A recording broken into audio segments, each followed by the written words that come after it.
2 dari 3 korban yang hilang terseret ombak ditemukan di depan Pantai Klotok Kelungkung dalam keadaan tidak bernyawa. Kedua jenazah pun langsung dibawa ke rumah duka.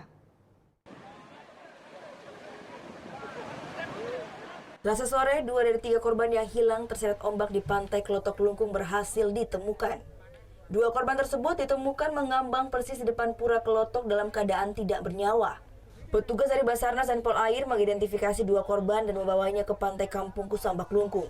Kedua korban tersebut atas nama Wayen Budiastrawan asal desa Tojan serta Kade Sudiastre asal desa Gelgel Kelungkung. Kedua korban ini merupakan warga yang berusaha menolong korban bernama Wayen Sutami yang terseret ombak saat tengah melakukan ritual pengelukatan atau pembersihan diri di bibir pantai Klotok. Kedua korban ini pun langsung dibawa ke rumah duka. Saudara kita yang dari Kelungkung ini ditemukan dua-duanya gitu. Yang menolong itu ya Pak ya?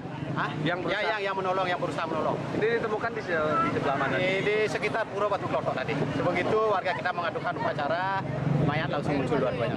Sebelum ditemukan beberapa jam sebelumnya, satu anggota keluarga korban menggelar ritual pekelem di Pantai Klotok. Tujuannya agar semua korban yang hilang tenggelam segera ditemukan.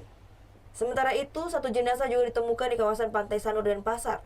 Sesuai bukti fisik dan pakaian yang dikenakan korban, jenazah diduga merupakan satu korban lainnya yang bernama Wayen Sutarmi. Kadek Martana melaporkan untuk NET.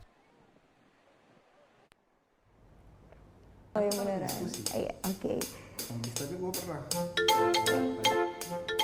Nah, udah kan nonton beritanya? Jangan lupa di subscribe, di like, dan juga di komen ya akun YouTube dari Net Bali. Terima kasih udah subscribe. Yang belum, jangan sampai lupa. Di sebelah sini nih. Subscribe.